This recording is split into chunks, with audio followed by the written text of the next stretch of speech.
What's happening, YouTube? My name's Immortal Coil, and today we're talking The Mandalorian and the Fandom Menace. November 12th, 2019.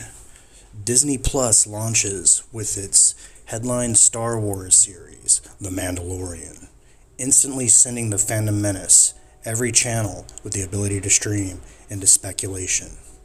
This is no different from the Fourth Wave stream, which I'm a part of. We have authors Stephen Walden and Mike H.M. Rogers, co-authors of the Fandom Menace Volume 1, which is on sale right now on Indiegogo for about another week. We have Final Death Star, we have Sporking News Podcast, Bear, Nerd Fun, and we stream Wednesdays at 7:30 p.m. Eastern Time and Saturday at around 4:30 Eastern Standard Time. So check out the link in the description below and you can hear our initial reactions to the first episode of The Mandalorian. Personally, I think it was well written and very well produced.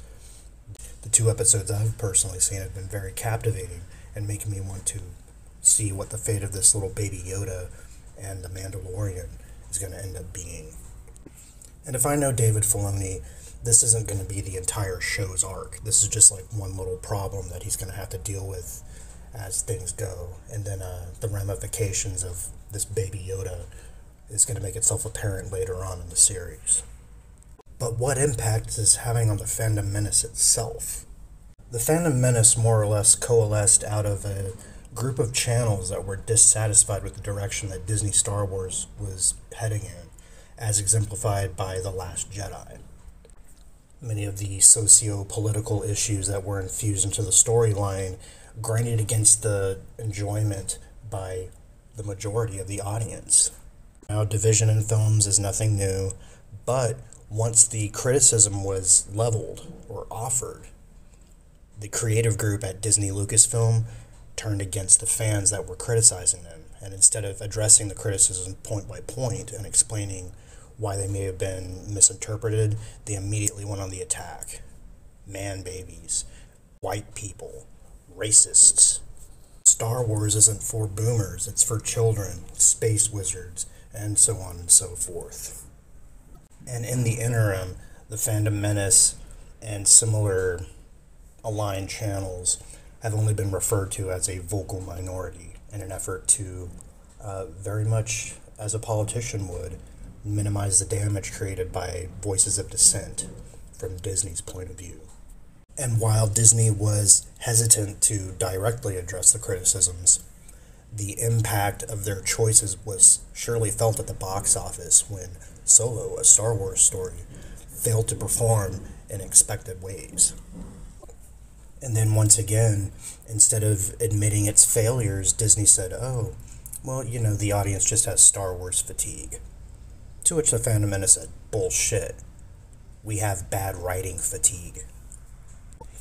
And this sort of push and pull between Disney and its media satellite companies and certain other YouTubers and journalists, and I hold those 2 statements in quotation marks. But our Jedi instincts tell us that behind the scenes, the creative group and Disney were very much shitting their pants. Regardless of whatever social agenda they have, their number one agenda is to make money. And make money they were not, as Yoda might say. Now you can argue that their worldwide box office for each movie was $1 billion plus. Other channels very much more capable of breaking down the individual box office numbers and what percentage actually goes to Disney and what's the overhead and all that exist elsewhere in the Fandom Menace. Go ahead and search them out. But throughout it all, the message of the Fandom Menace was very clear. Don't patronize us, don't insult us, get back in your room, grab your pencil, and write us a good story. And when The Mandalorian came out, it seems for the first time since Disney took over, and let's say Rogue One being the main exception to this point, we actually got a good story that felt like Star Wars. Now, a lot of people are saying, like, well, The Mandalorian has this sort of like Clint Eastwood vibe. I get that too, but there is actually some very close similarities with Old Man Logan that, if you guys are interested, I can go into at some point. But with both critical and audience reception for The Mandalorian, at least these initial episodes, being incredibly high, and in stark contrast to what the movie reception has been, there seems to have created a disturbance in the force when it concerns the Fandom Menace.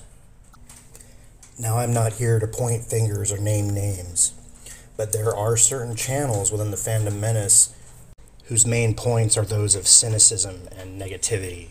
And sure, they offer critique, but they seldom seem to offer any sort of solutions or how things can be made better.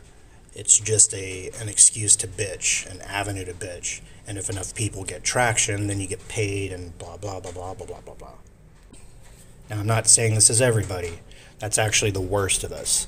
The best of us sort of think along these lines. The purpose of the Fandom Menace was to say, the Emperor is naked. And then all the creative group people, no, he's not naked. No, he's just wearing a Force cloak. You can't see it because you're racist or bigoted or misogynist. And we're like, no, we're pretty sure he's naked. Let's say the Emperor makes one appearance where he's not naked. He's actually wearing something somewhat Sith-like. Well, this is something we can kind of work with. But does this mean all is forgiven? Nah. Now, Disney is very wise when it comes to marketing and figuring out ways to get us to consume product outside of the movie saga. They very cleverly strung The Mandalorian up on a carrot and made it contingent upon subscribing to their Disney Plus service. But a lot of us in the Fandom Menace were like, not so fast. I'm not going to pay for shit until I know that there's shit to pay for. Quality shit. Now, I'm impressed by these two magnificent cow pies that I've seen so far, but there's a whole cart full of that stuff, and I haven't heard from Biff Tannen yet, so I don't know. What I personally feel, this is a great step in the right direction. David Filoni and Jon Favreau, who are the showrunners, have a proven track record of being able to write in the universes that they're playing in very, very well. Dave Filoni has proved his worth as a writer and a visual artist, and he is personally directing several episodes of this series. But I also feel that the overall art direction is out of his little sketchbook. The other thing I find interesting is that there are reports that Dave Filoni and Kathleen Kennedy have butted heads, and that she's not his biggest fan, but because he has garnered most of the results as it pertains to the success of Star Wars TV series, that he's very much in a position of clout, where you can say, like, look, you tried your shit, it didn't work. I'll put your name on there, you can guest star in Frozen Carbonite if you want to, but you're not going to be steering the ship. Which is also very important, because whereas Kathleen Kennedy told George Lucas to his face that they would respect and honor the plot outlines that he had provided them, Dave Filoni actually does. He is George Lucas's Padawan, and I have faith in him. Does that mean I'm going to get a Disney Plus subscription? Not at this time. No, I watched it from a buddy's account. Yeah. Let someone else pay for it.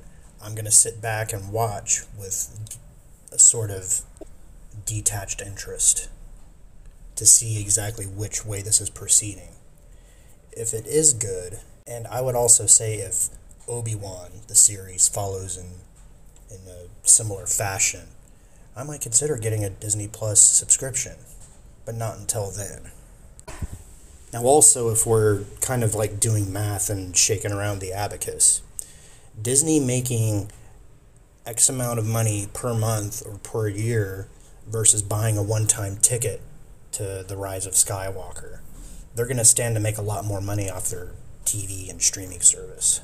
And that's the bottom line. And personally, I think people would rather buy the Baby Yoda than they would all the porgs that Chewie can eat. There exist in the Phantom Menace very many channels who feel personally attacked and personally insulted, to the point where perhaps a bridge has been burnt. And why I might feel a slight twinge of optimism, a tremor in the light side of the Force, I'm nowhere near ready to embrace Disney Star Wars. Not until you show me something miraculous, substantive, and some sort of remorse over the conduct of your company. There's a ton of people in line waiting to hear the same thing. And honestly, if you guys can nut up and do that, then I think that a dialogue possibly could be created. We're tired of the old narrative. And if these early episodes of The Mandalorian can be trusted, perhaps Lucasfilm is too. So, there you have it. My thoughts on the impact to the Phantom Menace because of The Mandalorian. My name's Immortal Coil. Like, share, subscribe. Drop me a comment. Let me know what you want to see covered on the next edition of Savage Spirituality. Check out my brothers and sisters in the Fandom Menace. We're a group of channels dedicated to pure entertainment and to calling out nepotism and shillism and false social agenda in place of terrible story writing. Together, we can steer back the shit show that counts as entertainment in 2019. And remember, Darth Revan didn't die for nothing.